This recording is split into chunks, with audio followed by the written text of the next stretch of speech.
Guys, vacation എങ്ങനെ പോയി ചോദിച്ചാ ഫുള്ള് കാർ ഓടിക്കാൻ പഠിക്കായിരുന്നടോ. ലൈസൻസ് കിട്ടിയതും എന്റെ മെയിൻ ആഗ്രഹമായിരുന്നു. ലൈസൻസ് പോക്കറ്റിൽ എടുത്ത് വെക്കാണ്ട് അതുകൊണ്ട് വല്ല യൂസ്ഫുൾ ആയിട്ടുള്ള കാര്യങ്ങൾ ചെയ്യാം, വണ്ടി ഓടിക്കുക. അതുകൊണ്ട് തന്നെ കിട്ടിയപ്പോ തന്നെ എന്റെ മൂപ്പരുടെ വണ്ടി എനിക്ക് ഫുൾ സപ്പോർട്ടോടുകൂടി വീട്ടിലെത്തിച്ചു തന്നു. സപ്പോർട്ട് ഉണ്ടെങ്കിൽ പിന്നെ നമുക്ക് എന്താ പ്രശ്നം, നമ്മൾ അങ്ങോട്ട് എടുത്ത് ഓടിച്ചു. 3 ദിവസം നമ്മളുടെ ഏരിയയിൽ കൂടെ ചുറ്റിക്കറങ്ങിയെങ്കിലും എവിടുന്നും ഇല്ലാത്ത ധൈര്യം ഞാൻ ഉണ്ടാക്കിയിട്ട് ഉമ്മമാന്റെ വീട്ടിലേക്ക് അങ്ങോട്ട് വിട്ടു. എന്റെ വീട് പറയുമ്പോൾ നമ്മളുടെ ഇവിടെ നിന്ന് 10 കിലോമീറ്റർ അപ്പുറമൊന്നും അല്ല, 55 കിലോമീറ്റർ അപ്പുറമായിട്ടരാന്ന് പറയാം. ആക്ച്വലി എന്റെ 2026 റെസൊല്യൂഷൻ ആയിരുന്നു ലൈസൻസ് എടുക്കുക, ഫാമിലിനെയും കൊണ്ട് എങ്ങടെങ്കിലൊക്കെ പോവുക.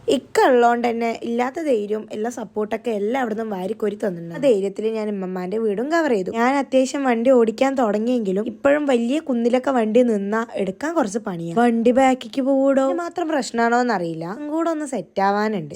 ഈ ഒരു ഡ്രൈവ് ഞാൻ വേറെ എങ്ങോട്ടും അല്ല, കോഴിക്കോട് എയർപോർട്ടിലേക്കാണ് പോണത്. നമ്മുടെ ബാബ അങ്ങ് ദുബായിൽ നിന്ന് വരികയാണ് ഗൈസ്. ആദ്യമായിട്ട് ഇത്ര ദൂരം പോണോണ്ട് തന്നെ ഇപ്പപ്പാൻ ഒരു ധൈര്യത്തിന് കൂട്ടിന് വിളിച്ചു. ആക്ച്വലി ഈ വീഡിയോസ് ഒന്നും ഞാൻ എടുത്തതല്ലെങ്കിലും ഇതൊക്കെ കാണുമ്പോൾ ഒരു പ്രൗഡ് ഫീൽ വരും. വേറെ ഒന്നും ഉണ്ടായിട്ടല്ല, ഈ കോഴിക്കോട് ഞാൻ ഈ കാർ ഓടിച്ച് എത്തുന്നൊന്നും ഞാൻ വിചാരിച്ചിട്ടില്ല. ഉമ്മാന്റെ മുഖത്തുള്ള എക്സൈറ്റ്മെന്റ് നിങ്ങൾ കാണുന്നുണ്ടോ? ഞാൻ ഇപ്പാനെ കാത്തിട്ടുള്ള വെയിറ്റിംഗ്. അങ്ങനെ നമ്മുടെ ഡാഡി ഗിരിജ നാട്ടിലെത്തിയിട്ടുണ്ട്. എയർപോർട്ട് പറഞ്ഞാൽ തന്നെ ഒരു ഫുൾ ഓഫ് ഇമോഷൻസ് ആണ്. അറൈവൽ ഏരിയയിലാണെങ്കിൽ ഫുൾ ഓഫ് സന്തോഷങ്ങളും, ഡിപ്പാർച്ചർ ഏരിയയിൽ ഫുള്ള് കരച്ചിലുമാണ്. കാര്യമില്ലടോ, പന കണ്ടപ്പോക്കിന് എന്താണെന്നറിയില്ല, കണ്ണൊക്കെ. ആക്ച്വലി ഈ വീഡിയോ ഇവിടെ അവസാനിക്കണില്ല, നാളെ ഒരു അടിപൊളി വീഡിയോ ആയിട്ട് വരുന്നുണ്ട്. അതും ഇതിന്റെ ബാക്കി. ഫാസ്റ്റ് ഡ്രൈവിംഗ് എക്സ്പീരിയൻസ് എങ്ങനെയാണെന്ന് കമന്റ് ചെയ്യുക, അതുപോലെ ഫോളോ ചെയ്ത് കൂടെ കൂടിക്കോളൂ.